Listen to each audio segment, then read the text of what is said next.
अस्सलाम वालेकुम everyone, welcome to my channel, welcome to another vlog. I hope आप सब ठीक होंगे। हम लोग भी अल्हम्दुलिल्लाह ठीक हैं।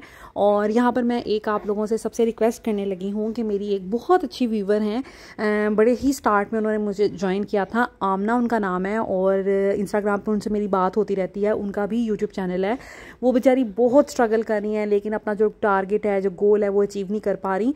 आप लोगों से मेरी रिक्वेस्ट है, मैं डिस्क्रिप्शन में उनका चैनल का लिंक जो है ना डिस्क्रिप्शन में ऐड कर देती हूँ। प्लीज़ एक दफ़ा जाकर उनके चैनल को विज़िट कीजिएगा। उनकी रेसिपीज़ बहुत अच्छी होती हैं।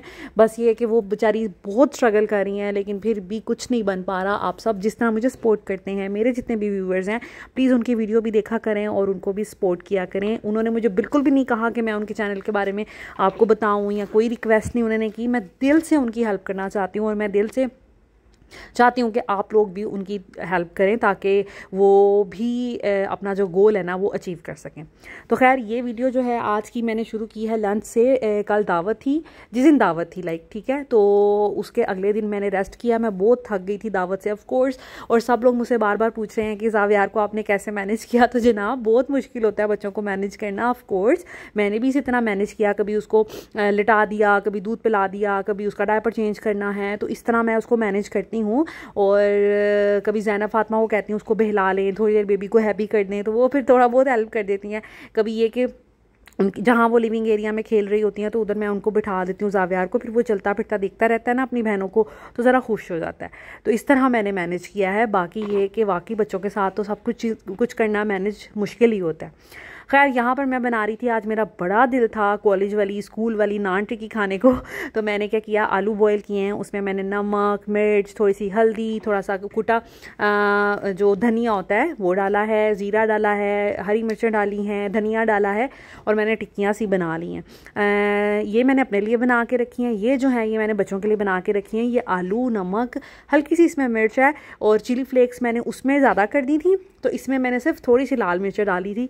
और इस तरह करके मैंने 2 हिस्सों में डिवाइड कर लिया ताकि बच्चे जो है ना वो लाइट वाली खा लें, हम थोड़ी स्पाइसी वाली खा लेंगे। अब मैंने इसके साथ बनाना है जी बेसन, जिसमें मैंने इसको डिप करना है। आप लोगों को याद होगा कि स्कूल से जो नान टिक्की मिला करती थी वो इसी तरह की होती थी।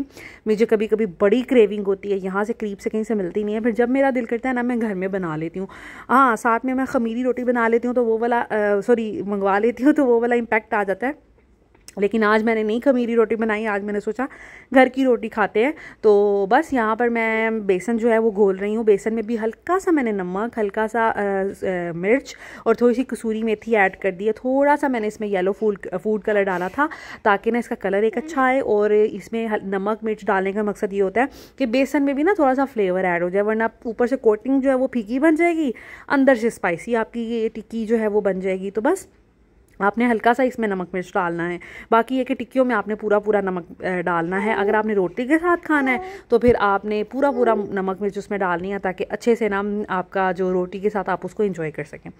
तो बस मैंने अभी वो मसाला बना लिया था। यहाँ पर मैंने रूम में आई थी अभी हीटर ऑन करने के लिए। सुबह से लाइट गई हुई थी, अभी लाइट आई थी, तो मैंने सोचा कि ज़ावियार के लिए मैं हीटर ऑन कर दूँ। और इस तरह माशाल्लाह खेलता रहता है। मैं इसको दूध पिला देती हूँ, इसका डायपर चेक कर देती हूँ, और मैंने इसको हाथों की आदत तो डाली नहीं हुई। दैट्स वाई वो फिर मुझे थोड़ा मुश्किल टाइम जो है ना वो कम देता है।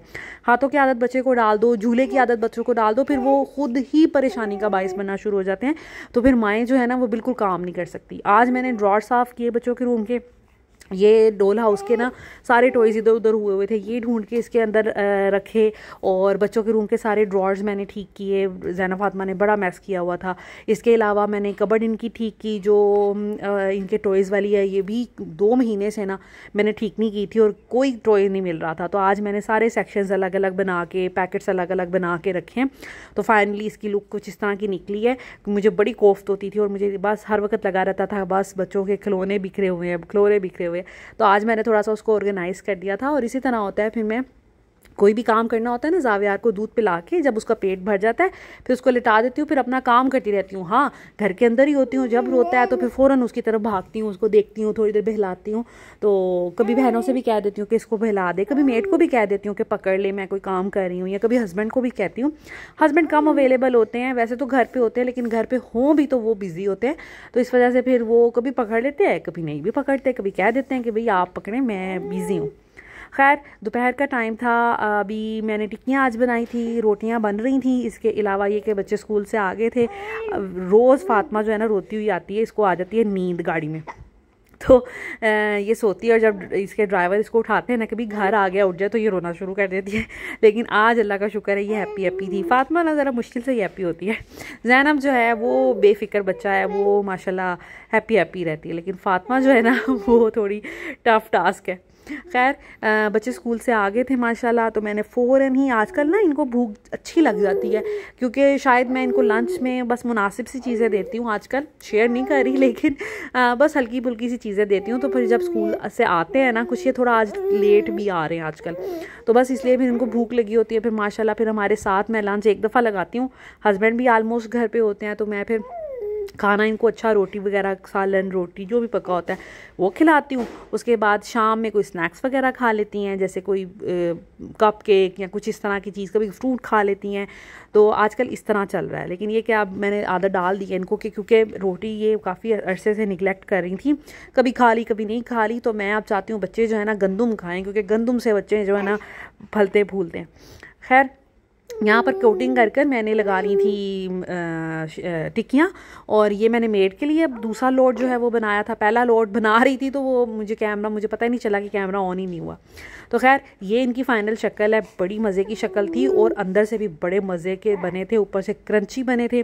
बच्चों के लिए मैंने अंडे में किए हैं क्योंकि बच्चों को बेसन वाली नहीं पसंद, तो फिर मैंने अंडे में कर ली थी कि इनके लिए खानी आसान हो जाए।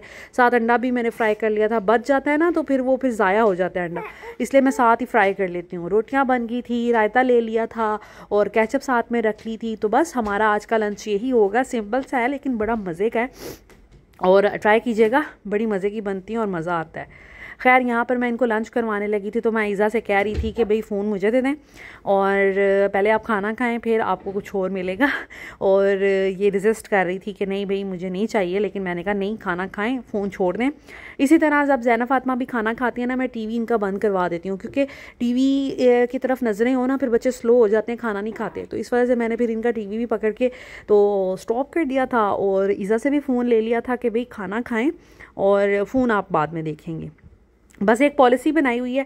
पहले शुरू में ऐसे होता था, ये टीवी या इनके हाथ में मोबाइल पकड़ा के मैं खाना खिलाती थी, जैसे बहुत सी मदर्स करती हैं। आई नो बहुत सी मदर्स ये भी कहेंगी लो ये क्या बात हुई, आप ऐसा क्यों करती है, लेकिन बस बच्चों को आदत पड़ गई थी मोबाइल की बहुत ज़्यादा। अब तो मैं इनको मोबाइल देती ही नहीं हूँ ना। ज़ैनब फातिमा का तो बिल्कुल बैन है, ईज़ा को हम कभी कभी दे देते हैं, जब बहुत तंग करी हो ना फिर हम दे देते हैं, या ज़ैनब फातिमा के टीवी का टाइम हो और ये ज़िद करी हो कि मैंने अपना देखना है, फिर हम इनको दे देते हैं। अदरवाइज़ ईज़ा को भी ज़्यादा आदत नहीं हमने डाली हुई। पहले अचानक इसको हो गई थी आदत, लेकिन अब मैंने आदत ख़त्म कर दी है इसकी। अल्लाह का शुक्र है कि अब मैं कभी कभी इसको देती हूँ, वो भी आहिस्ता आहिस्ता, जैसे थोड़ी बड़ी होगी ना ज़ैनब फातिमा को समझा देंगे भाई आपका ये टाइम लिमिट है और ईज़ा की ये टाइम लिमिट है, तो फिर ये भी समझ जाएगी। खैर यहाँ पे होने वाला है ज़ैनब फातिमा का सपारे का टाइम, और ईज़ा भी ना साथ एक्टिव हो जाती है। ईज़ा ये क्या कर रही हैं आप? चेयर पे क्या करना है आपने?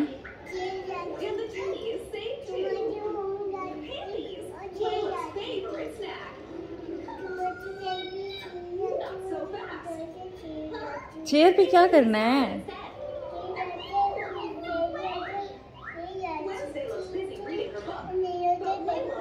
नहीं आता ने बैठना है, नहीं आता ने क्यों बैठना है चेयर पे?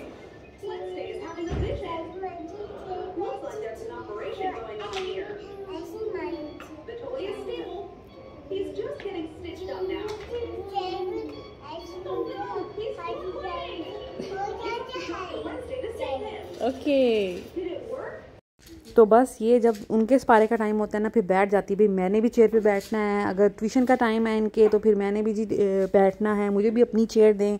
और अब ये 2 चेयर्स हैं, 1000 दफ़ा हस्बैंड को कह चुकी हूँ कि भाई और भी चेयर्स ले आएँ ईज़ा के लिए ताकि वो भी बैठ जाया करे। अब ये देखें सपारे का टाइम है और यहाँ पे स्कार्फ लेके रेडी हो गई है कि मुझे भी स्कार्फ दें, ले आती है कहीं ना कहीं से ढूंढ के कि मुझे भी स्कार्फ दें और मैंने भी पढ़ना है। इतना इसको शौक है और इसने 2-3 लफ्ज़ भी याद कर दिए हैं, लामलीफ इसको याद हो गया तो माशाल्लाह इसको भी बड़ा क्रेज़ है। मैं सोचती हूँ कि जब पढ़ने लगी ना एक दफ़ा तो फिर इसने जान छुड़वानी है।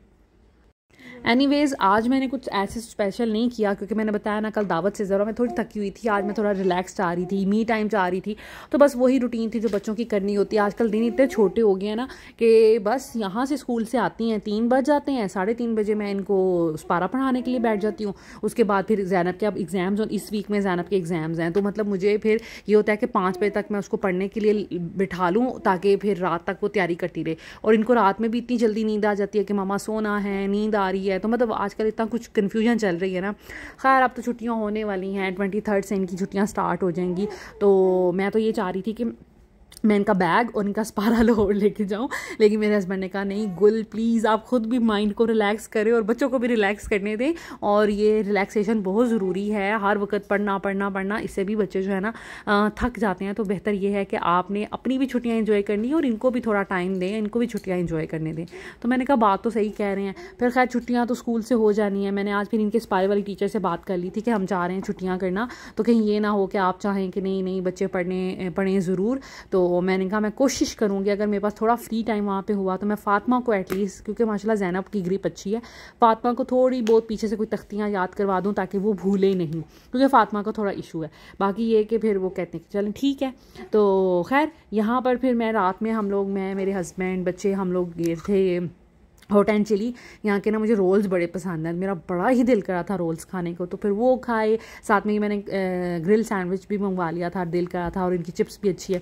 बस ऐसे ही थोड़ी बहुत ना स्नैकिंग करने का दिल करा था। तो बस हम यहाँ पे आ गए थे और यहाँ आते ही ईज़ा सो गई थी तो उसको साइड पे लिटाया। उसके बाद अपना खैर मील एंजॉय किया और बस हम फिर खाना वगैरह खाया, घर आ गए, घर आके सो गए। और ये जी नेक्स्ट डे का क्लिप है। मॉर्निंग में सुबह उठे, बच्चों को स्कूल भेजा। आज ईज़ा मैडम नहीं उठी ना, ज़ावियार उठे ज़ैनब फातिमा के टाइम पर, उनको खैर स्कूल भेजा। उसके बाद ईज़ा अब उठ रही थी और आज नाश्ता भी, वैसे तो मैं ज़ैनब फातिमा के साथ करती हूँ, लेकिन आज ना मैं थोड़ा सा बस जिसे कहते हैं थोड़ा ऐसा फील कर रही थी कि मैं थोड़ा लेट नाश्ता करूँ। तो फिर मैंने और हस्बैंड ने फिर नाश्ता किया तकरीबन 9-9:30 बजे के करीब। तो ये है जी हमारे पराठे, साथ में एग्स बनवा लिए थे। और आज मैंने कहा भी मेड को नाश्ता बनाने के लिए, मुझे 1-2 दिन हो गए थोड़ा सा लेज़ी फील कर रही हूँ। तो फिर मेड आई तो मैंने उसे कहा प्लीज़ पहले हमें नाश्ता बना दो। तो खैर वो अच्छी है, बना देती है। और साथ में जो कुछ थोड़ा बहुत सालन पड़े हुए थे ना फ्रिज में, मैंने कहा जिसको आज वो ख़त्म करने हैं। जैसे थोड़े से आलू और कीमा बचा पड़ा था, थोड़ा सा चिकन का सालन जो दावत में बनाया था वो पड़ा हुआ था, तो मैंने कहा ये सारा खा के तो हम ख़त्म करते हैं। साथ में अंडे बनवा लिए थे, चाय बनवा ली थी, लाइक फुल शशके वाला नाश्ता जो है ना वो आज किया है। और बड़े दिनों से मेरी बात परहेज़ी चल रही है और मैं भी खाई जा रही हूँ और यही सोच रही हूँ अब बस एक दफ़ा ही लाहौर से आके डाइटिंग स्टार्ट करूँगी। लाहौर में फिर बदपरहेज़ी हो जानी है, मज़े मज़े के खाने मैंने वहाँ पे खाने हैं। ये जितना भी ढेर लगा हुआ है ये सारा धोने वाले कपड़ों का है। और कितने दिन हो गए, कपड़े पूरा हफ्ता हो गया मशीन नहीं लगाई। वो इसलिए कि कुछ मौसम नहीं ठीक था, जैसे धूप वगैरह नहीं निकल रही थी। दूसरा ये कि मेहमानों ने आना था, फिर सोचा उस दिन मशीन ना लगाऊँ। 1-2 दिन मेड नहीं आई, फिर लाइट भी ऑफ हो जाती है यहाँ पर अक्सर। हर दूसरे-तीसरे दिन ऐसे हो रहा है आजकल। 9 बजे लाइट जाती है और 2 बजे आती है, तो फिर वही टाइम होता है कपड़े धोने का, वरना फिर रात में तो सूखते नहीं हैं। तो इस वजह से सोच रही हूँ, कपड़े धुले नहीं थे तो अब ये सारे वॉश करूँगी। वॉश करने के बाद इनमें से कपड़े जाएंगे पैकिंग में, कुछ जो हमें ज़रूरत होगी, तो फिर पैकिंग करना स्टार्ट करूँगी आहिस्ता आहिस्ता। और बाकी ये कि जो घर में पहनने वाले कपड़े होंगे वो फिर लगे रहेंगे कबर्ड्स वगैरह में। तो आज ये धुल जाएं, फिर इंशाल्लाह ताला मैंने पैकिंग कर लेनी है हर हाल में, ताकि नए कपड़े मुझे पता हो कि मैंने सारे अरेंज कर लिए हैं। ठीक है, तो अभी इनके लॉट्स वगैरह बनाती हूँ सारे डिफरेंट, तो फिर मशीन में डालते हैं। अच्छा, यहाँ पर मैं आप सबको बता दूँ, अक्सर लोग मुझसे पूछते हैं कि भाई आप जब काम करती हैं, डीप क्लीनिंग करती हैं, मेहमान आ जाते हैं, तो ज़ावियार को कैसे मैनेज करती हैं। तो भाई मैं कई दफ़ा बता चुकी हूँ, अभी मैंने शुरू में भी बताया, लेकिन अब मैंने सोचा कि अब थोड़ा मुझे टाइम मिला है, मैं एक्सप्लेन कर दूँ कि ऑफ़ कोर्स ज़ावियार भी छोटा बच्चा है, उसकी भी रिक्वायरमेंट है, तो पूरी तो करनी होती हैं। लेकिन आप जब अपने बच्चे को हाथों की आदत कम डालते हैं ना, तो फिर उसकी रिक्वायरमेंट्स भी कम होती हैं, उसकी डिमांड्स भी कम होती हैं। शुरू में हम बच्चों को पकड़ते हैं, फर्स्ट बच्चे की दफ़ा तो हमें वैसे ही कुछ नहीं पता होता, तो हम फिर क्या करते हैं, बच्चों को हाथ की आदत डाल देते हैं। और फिर बच्चे जो है ना फिर हाथों से फिर जाते ही नहीं हैं, फिर वो कहते हैं बस हर वक्त बैठे रहो, लेके बैठे रहो, झूला झुलाते रहो। उसमें ये होता है आप खुद तो थक ही जाते हैं, दूसरा ये कि आपके काम बड़े निगलेक्ट होते हैं और घर के काम ऐसे होते हैं कि किसी ने आके तो करने नहीं होते, हमने ही करने हैं। आज करें, कल करें, शाम को करें, सुबह को करें, वो हमने ही करने हैं। और अगर हम नहीं करेंगे तो ऑफ कोर्स बच्चे हमसे कपड़े भी मांगेंगे, खाना भी मांगेंगे, हस्बैंड भी खाना मांगेंगे, कपड़े जूते हर चीज़ मांगेंगे। तो वो फिर आपने किस तरह करनी है। तो देखें मेरे हस्बैंड जो है ना वो काफ़ी सपोर्टिव हैं, बच्चों को कभी पकड़ लेते हैं, फीडर बना भी देते हैं, डायपर्स भी चेंज कर देते हैं। तो लेकिन ऑल टाइम वो अवेलेबल नहीं होते और उनका ऑफिस भी है, उनका काम भी है। तो दैट्स वाई फिर ये होता है कि मुझे मैनेज करना ही पड़ता है। दैट्स वाई मैंने फिर इनको आदत नहीं डाली। ज़ैनब का मुश्किल था, मैंने आपको बताया कि उसका बहुत ब्रॉट अप मुश्किल रहा मेरे लिए। लेकिन फ़ातिमा, ईज़ा, ज़ावियार, इनको फिर मुझे ज़ाहिर बात है एक दफ़ा में मुझे पता चल गया था कि कैसे करना है। तो उसके बाद ये है कि अब मैं इसी तरह करती हूँ। मैंने बाकी अपने तीनों बच्चों को ट्रेन इसी तरह फिर किया कि मैंने कम से कम उनको उठाया, कम से कम उनको झूले दिए। और मैं डरती होती थी और इवन झूले में भी कोई कहता था ना हमें बेबी पकड़ा दे, ज़्यादा देर अगर पकड़ता तो मैं कहती थी ना भाई ना, इसको प्लीज़ लिटा दे वरना इसको हाथों की आदत पड़ जाएगी। तो मैं इसी तरह करती थी। और बच्चे कम बीमार इसीलिए होते हैं कि मेरी यही कोशिश होती है कि मैं बच्चों को बहुत ज़्यादा मुँह पर किस ना करूँ। और बल्कि मेरी अम्मी भी ऐसे थी और मेरी सास भी ऐसे थी, वो यही कह देती थी हाथ पे किस कर दे, फोरहेड पे किस कर दे, मुंह पे इतना किस ना करें। तो अल्लाह का शुक्र है अम्मी की तरफ से भी ये था और सास की तरफ से भी ये था। तो इस वजह से हमारे में किसी की आदत नहीं थी कि बहुत ज़्यादा बच्चों का मुंह चूमना। इससे ये होता है कि ऑफ कोर्स आपके जो जर्म्स होते हैं आपके स्लाइवा के थ्रू बच्चे में जा सकते हैं, बच्चे के करीब लग सकते हैं। तो कोशिश करें बच्चे को कम से कम किसिस करें और किसी को भी करने कम से कम दें ताकि बच्चा जो है ना बीमार कम हो। अभी भी हम इसी तरह करते हैं। जैसे ज़ैनब फातिमा को बुखार चढ़ा तो मैंने ज़ैनब फातिमा को कह दिया भाई के पास नहीं आना। इस तरह जब ईज़ा भी छोटी थी तब भी मैं इनको मना करती थी। मैं खुद भी कोशिश यही करती थी कि बच्चों को ना कम से कम मैं उनके करीब जाऊं। अच्छा जी, ये देखें कितना ढेर लग गया कपड़ों का, इतने जमा हुए थे ना बस कि कोई हद नहीं है। खैर ये हस्बैंड की सारी पैंट्स हैं, इसमें 2 बच्चों की भी पैंट्स हैं, तीनों बच्चों की। उसके बाद ये ब्लैक वाले कपड़े हैं, ये हाथ से धोने वाले कपड़े हैं। एक सूट मेरा वॉशरूम में पड़ा है वो भी लेके आना है। ये बेडशीट है एक ही, ये शायद आज ना धोऊं क्योंकि एक ही है तो रहने देती हूँ, क्योंकि बाकी कपड़े जो है ना वो ज़्यादा ज़रूरी हैं। ये सारे वाइट एंड ग्रेस। ये देखें ज़रा सॉक्स का ढेर चेक करें, ये सारा सॉक्स का ढेर है। गंदी बहुत हुई हैं, जैसे ज़ैनब फातिमा ना नंगे पाँव रहती हैं। ये देखिए ज़रा हाल चेक करें। और भी दिखाती हूँ, कल वाली फातिमा ने तो इतनी, ये देखें ज़रा, क्योंकि नंगे पाँव फिरती हैं, जूते नहीं पहनती। मेरे बच्चों को आदत ही नहीं है जूते पहनने की, नंगे पाँव फिरते रहते हैं। और बहुत दफ़ा कहने से, डांटने से भी बाज नहीं आती। पनिश का भी डर देती हूँ कि पनिश करूँगी लेकिन फिर भी बाज नहीं आती। खैर सॉक्स बहुत ज़्यादा गंदी हुई हैं तो मैं सोच रही हूँ कि इनको ना सारी सॉक्स को ही मैं एक दफ़ा जो कलर्ड ब्लीच होता है उसमें डाल देती हूँ गर्म पानी में, क्योंकि वो एक्टिव होता है सही से। तो गर्म पानी में भिगो के रख देती हूँ, बाद में किसी ना किसी लोट में डाल दूँगी। तो एक दफ़ा धुल जाए तो 2 दफ़ा धुल जाएंगी समझ लें। तो अभी सॉक्स का वो करूँगी, वो हाथ से धुलने हैं, वो मेड को कह दूँगी धो दें। और ये कलर्ड कपड़े हैं सारे, इसमें 2-3 मेरे भी हैं, बच्चियों के हैं। तो बस सबसे पहले मैं वाइट कपड़े डालूँगी, उसके बाद देखती हूँ फिर क्या क्या डालना है, कैसे कैसे। ठीक है, तो बस इसको मशीन में डालते हैं। तो इस तरह ना बच्चे बीमार भी कम होते हैं। और आपने कोशिश ये करनी है कि बच्चे को ना जब बच्चे थोड़े बड़े होना शुरू हो जाते हैं, जैसे अब ज़ावियार 3-4 माह का माशाल्लाह होने वाला है, अब ये क्या करता है अपने हाथों को ना मुंह में डाल लेता है। कोई भी अब इसको, इवन कल मैं इसको लिटा के गई हूँ तो इसने अपनी कैप उतार के सर से तो मुँह में डाली हुई थी। तो मतलब अब बच्चे इस तरह करेंगे ऐसा ऐसा। उस सिचुएशन में आपने क्या करना है, कोशिश ये करनी है कि बेबी के ना हाथ आप 3 से 4 दफ़ा दिन में धुलाएं। ठीक है, 1-2 दफ़ा साबुन से धुलवा लें, बाकी दफ़ा पानी से धुलवा लें, क्योंकि अब वो डायरेक्टली मुंह में डालेगा हाथ, और हाथों में 100 जर्म्स लगे होते हैं। तो इससे फिर ये कि पेट ख़राब होने का ख़तरा होता है। तो बस इस तरह आप अवॉइड कर सकते हैं बीमारियों को बच्चों में, और बच्चों का पेट वगैरह ना ख़राब हो जाए। अगर घर में किसी को फ्लू है तो कोशिश करें कि बच्चे को, बेबी को उसके पास ना आने दें, उसको डायरेक्ट किस या प्यार ना करने दें। ऑफ कोर्स जॉइंट फैमिली में मुझे पता है कि बहुत से लोग अब कहेंगे कि जॉइंट फैमिली में आप किसी को मना नहीं कर सकते, लेकिन मेरा ख्याल है कि किसी की सेफ्टी के लिए अगर आपको किसी से कोई बात करनी भी पड़ जाती है ना, आप प्लीज़ उनसे वो बात करें, लेकिन किसी अच्छे वे में, ताकि अगले को बात समझ आ जाए और अगला माइंड भी ना करे। बाकी अगर माइंड करे तो फिर कोई बात नहीं करता रहे। खैर यहाँ पे सॉरी, ये बात करके तो मुझे बहुत ज़्यादा हंसी आने लगी थी, फिर मैंने स्टॉप किया, अब दोबारा से कंटिन्यू कर रही हूँ। यहाँ पे मैं बनाने लगी हूँ आज मटन मैं वैसे तो आलू गोश्त बनाती हूँ ज़्यादातर, लेकिन आज मेरा दिल कर रहा था सिंपल मटन बनाऊँ शोरबे वाला। तो आप सेम रेसिपी फॉलो कर सकते हैं आलू गोश्त बनाने में भी। तो खैर यहाँ पर मैंने लिया है मटन, उसके बाद मैंने इसमें एक मीडियम साइज़ का प्याज डाला है, 2 मैंने छोटे साइज़ के इसमें टमाटर डाले, अगर बड़ा हो तो 1 डाल लें। लहसुन का पूरा बंच मैंने डाला है, उसके बाद नमक, सुर्ख मिर्च, हल्दी, धनिया पाउडर, ज़ीरा हाथ से थोड़ा सा मसल के, और वो मैंने डाला है बेसिक। ठीक है, आप ऐसे भी बना सकते हैं। अगर आपने थोड़ा सा अच्छा इम्पैक्ट देना है तो आप 2 छोटी इलायची डाल दें, 1 बड़ी इलायची डाल दें, थोड़ा सा दालचीनी का टुकड़ा डाल दें। तो यकीन करें कि देगी टाइप का आपका ना आलू गोश्त तैयार हो जाएगा और सब तारीफ़ करेंगे। और आज वाकई ही मेरे हस्बैंड ने कहा कि कमाल आपने कर दी है, गोश्त बहुत मज़े का बना है। पानी मैंने डाल दिया ताकि ये गल जाए, और बस हल्का सा इसको मिक्स करूँगी। उसके बाद प्रेशर कुक कर लूँगी 15 मिनट के लिए। 15 मिनट में मटन जो है ना मलाई की तरह गल जाता है। अगर आपने बीफ बनाना है तो फिर आपको तकरीबन 25 मिनट्स के लिए प्रेशर कुक करना पड़ेगा बीफ अगर आप बना रहे हैं। बाकी ये कि मटन तो बड़ी जल्दी गल जाता है। खैर, उसके बाद आपने इसको रिमूव कर देना है, और फिर बाकी का प्रोसीजर जो है मैं बाद में बताऊंगी। साथ में बना रही हूँ आलू गोभी। पहले तो मैंने सोचा कि क्या बनाऊँ, उसके बाद मैंने सोचा कि भाई मटन बना लेती हूँ।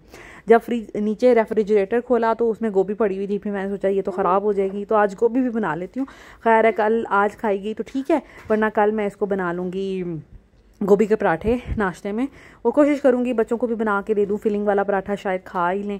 खैर, तो यहाँ पर गोभी भी शेयर करने का मकसद ये है कि मेरी गोभी ना बड़े लोगों को पसंद आती है, तो मैंने सोचा क्यों ना मैं आपके साथ भी शेयर करूँ। गोभी मैं बनाती हूँ, प्याज लेना है, प्याज का आपने कलर नहीं चेंज करना, बस हल्का सा वो गलने वाला उसका वो हो जाए तो उसमें फिर आपने थोड़ा सा पानी का छींटा लगा देना है। नमक, मिर्च और हल्दी, वो जितनी जितनी आप खाने में डालते हैं उतनी उतनी आपने डालनी है। हल्दी थोड़ी ज़्यादा डलती है, उसी वजह से ना फिर गोभी का कलर बड़ा खूबसूरत आता है। खैर, आपने इन तीनों चीज़ों को मिक्स कर देना है, और साथ में आपने आलू और गोभी जो है ना इसके अंदर ऐड कर देनी है। अच्छा, मेरी गोभी इतनी अच्छी बनती है, मेरी नान बड़ा हैरान होती थी कि लाला जो है वो तो कुछ भी नहीं डालती गोभी में, लेकिन फिर भी इतनी मज़े की बनती है, तो बस अच्छी काफ़ी बन जाती है। तो आप देख लीजिएगा प्रोसीजर, इस तरीके से ट्राई कर लीजिएगा। तो यहाँ पर मैंने आलू गोभी जो है वो डाल दी है। उसके बाद मैंने अब इसके अंदर डालनी है ज़्यादा सारी अदरक और थोड़ी सी हरी मिर्चें। गोभी का मज़ा ही तब आता है जब इसमें ज़्यादा सारी अदरक डले। तो आपने अदरक ले लेनी है तकरीबन 1.5 इंच का टुकड़ा या 2 इंच का एटलीस्ट टुकड़ा, उसको आपने फ्रेशली ग्रेट कर लेना है। जैसे मैंने बताया था मैंने छोटा सा ग्रेटर रखा हुआ है, तो मैं उसको उसी वक्त ग्रेट कर लेती हूँ। हरी मिर्चों के लिए मैं ये वाली नाइफ़ ये सीजर्स यूज़ करती हूँ, ये इतनी कन्वीनियंट रहती है ना, आपके हाथों में ज़रा नहीं मिर्चें लगती, डंडी से मिर्च पकड़ें और उसको काटते जाएं और इतनी अच्छी जो है ना आपकी मिर्चें कट जाती हैं। सैलड में डालनी हो या सालन में या गार्निशिंग में तो बहुत अच्छी कट जाती हैं। उसके बाद इसके जो ब्लेड्स बने हुए हैं ना, उसमें से इस तरह मैं किसी भी छुरी की मदद से निकाल लेती हूँ। अगर कुछ फंस जाए तो बड़ी ही आसानी हो जाती है। धोने में भी कोई ऐसा मुश्किल नहीं है, मैं तो रिंस भी कर लेती हूँ समटाइम, क्योंकि ये सिर्फ मैंने मिर्ची और धनिया के लिए रखी हुई है और किसी पर्पज़ में ये यूज़ नहीं होती। उसके बाद जो अदरक है, मैंने जैसे बताया मैंने 2 इंच के टुकड़े लिए थे, लाइक छोटे छोटे पीसेस थे मेरे पास, तो उसी को मैं फ्रेशली ग्रेट कर लूँगी इस ग्रेटर की मदद से। इससे भी इतनी आसानी हो जाती है। लहसुन अदरक ज़्यादातर मैं इसमें करती हूँ अगर मेरे पास पेस्ट ना बनी हो। अगर तो पेस्ट बनी हुई है तो ठीक है, वरना फिर इससे बहुत आसानी हो जाती है। तो बस मैंने इसको मिक्स कर लिया एक दफ़ा ताकि जो मसाला जो है ना अच्छे से रच बस जाए। अब मैं इसको ढक दूंगी और इसमें कोई पानी मैंने ऐड नहीं किया। गोभी और आलू अपने पानी में ही गलेंगे और तकरीबन ये 25 से 30 मिनट में बहुत अच्छी हमारी गोभी जो है ना वो तैयार हो जाएगी। दूसरी तरफ आप देख सकते हैं कि गोश्त हमारा गल गया था। मैंने अभी प्रेशर इसका रिमूव किया है और चूल्हा दोबारा चला दिया है। थोड़ा सा पानी है वो भी मैं तेज़ आंच करके पका लूँगी और आप देखें गोश्त बहुत अच्छा गल गया, सॉफ्ट बिल्कुल हो गया था। अब मैं इसके अंदर ऐड करूँगी ऑयल। पहले तो इस पानी को थोड़ा ड्राई करूँगी और फिर ऑयल ऐड करके इसको भून लूँगी। ड्राई हो गया था हमारा ऑलमोस्ट, पानी थोड़ा थोड़ा रह गया था, वो भुनाई के दरमियान में ही हो जाएगा। ऑयल मैंने डाला है जितना आप हंडिया में डालते हैं और जितना तरी आप पसंद करते हैं उस हिसाब से। उसके बाद आपने इसमें थोड़ा सा गर्म मसाला डालना है, लाइक 1 टीस्पून, और बस मिक्स कर दें और इसको अच्छे से भुन लेने दें। जब भुन जाएगा सालन, ऑयल ऊपर आ जाएगा, फिर आप इसके अंदर पानी ऐड कर सकते हैं जितना भी आपको ग्रेवी चाहिए। अच्छा, जब आपने भूनना है ना, ऑयल डालना है, उसी टाइम पर आपने इसके अंदर आलू और 2 हरी मिर्च डाल देनी है अगर आपने आलू गोश्त बनाना। बनाना है। तो सेम रेसिपी है, सेम इंग्रेडिएंट्स है, बस आपने आलू ऐड करने हैं और 2 हरी मिर्चें ऐड करनी है। आज मैं सिंपल शोरबा बना रही हूँ गोश्त का, तो फिर मैं आज आलू ऐड नहीं करूँगी, ठीक है। तो लेकिन आलू गोश्त मैं इसी तरीके से बनाती हूँ, लेकिन ये है कि आलू डालने से इसका टोटली टेस्ट जो है ना वो चेंज हो जाता है, क्योंकि आलू का अपना भी जायका होता है। और लेकिन आलू जो है ना वो एक दिन के बाद अगर आप शोरबे वाला सालन खाएं ना, तो वो थोड़ा थोड़ा मीठा उसमें इम्पैक्ट आना शुरू हो जाता है आलू की वजह से। तो इस वजह से मैं आज आलू नहीं डाल रही, सिंपल ग्रेवी वाला सालन बना रही हूँ। बस मैंने इसमें पानी डाल दिया है, पहले 1 कप डाला था, उसके बाद थोड़ा सा ऊपर मैंने और पानी डाला है, क्योंकि मुझे इतनी सी कंसिस्टेंसी चाहिए। और अब मैं बस इसको उबाल 2-3 उबाले आए तो आपका सालन बन जाएगा। ऊपर से मैं धनिया डाल लूँगी। अगर आपने आलू डालने हैं तो आप तब तक इसको पकाएंगे जब तक आलू आपके गल नहीं जाते। अब आप सोच रहे होंगे कि गोभी तो मैंने इतनी आसान सी बता दी, लेकिन इसमें जो मैजिक ऐड करेगा ना, अब जब गोभी आपकी पक जाए तो उसमें आपने क्या करना है, उसमें आपने 1 चम्मच गरम मसाले का ऐड करना है। थोड़ी सी आपने कसूरी मेथी 1 टीस्पून कह लें, आपने कसूरी मेथी ऐड करनी है। और आपने यहाँ पर ऐड करना है धनिया। तो बस इसी से आपका जो कसूरी मेथी है ना, उसी ने आपकी जो गेम है ना वो चेंज कर देनी है, और गोभी का टेस्ट बहुत अच्छा हो जाएगा। प्याज आपने कलर नहीं चेंज करना, क्योंकि सब्जियों का कलर ना जैसा वो होता है वो वैसी ही पकें तो अच्छी लगती हैं, सब्जियां काली अच्छी नहीं लगती। तो मेरी सब्जियां आप नोट कर लीजिएगा कि उनकी रंगत जो है ना मैं ख़राब नहीं होने देती, जैसी वो होती हैं ऑलमोस्ट वैसी रहती हैं। अब इसमें तो हल्दी डली है, दैट्स वाई वो गोभी जो है वाइट से थोड़ी येलोइश हो गई है, अदरवाइज़ ब्लैक नहीं हुई, ठीक है। सो बच्चे स्कूल से आ गए थे, रोटियां बन गई थी, खाना दोनों सालन बन गए थे हमारे एक ही टाइम पे। और आप देख सकते हैं कितनी अच्छी रंगत आई, और ये शोरबा कितना अच्छा बना है। इसमें भी चर्बी वाला एलिमेंट था, तो वो ऊपर ऊपर ऊपर ऊपर ऐसे आया हुआ जैसे मिक्स होती है। तो खैर रायता था, साथ में सैलेड मेरे टेबल तक आने से पहले ही बच्चों ने और हस्बैंड ने ख़त्म कर दिया। तो बस ये था जी हमारा आज का लंच, और बहुत मज़े का बना था। गोश्त का सालन तो बहुत मज़े का बना था। इसमें मैं आलू डाल देती तो इसका फ्लेवर टोटली चेंज हो जाता, क्योंकि आलूओं का अपना भी जायका होता है। लेकिन ये शोरबा भी बहुत मज़े का लग रहा था, और बच्चों ने बहुत शौक से खाया ये आलू गोभी। और बाद में उन्होंने आलू गोभी के अंदर पता नहीं बच्चों ने क्या किया, शोरबा भी मिक्स करके और उससे खाया। खैर ज़ैना फातिमा ने फिर भी रोटी माशाल्लाह कंप्लीट कर ली थी अपनी। और बस यहाँ पर हम खाना खाएंगे, और ये व्लॉग जी यहीं तक का था। इंशाल्लाह ताला कल मिलूँगी एक अगले व्लॉग के साथ, और कल मैं इंशाल्लाह ताला पैकिंग भी आपके साथ शेयर करूँगी, और जो भी थोड़ी बहुत रूटीन हुई, और 1-2 चीज़ें भी मैंने आपके साथ शेयर करनी है। कुछ लोगों ने रिक्वेस्ट की थी, किसी ने हीटर के बारे में पूछा था वो बताऊँगी, किसी ने हेयर कलर के बारे में पूछा था वो बताऊँगी।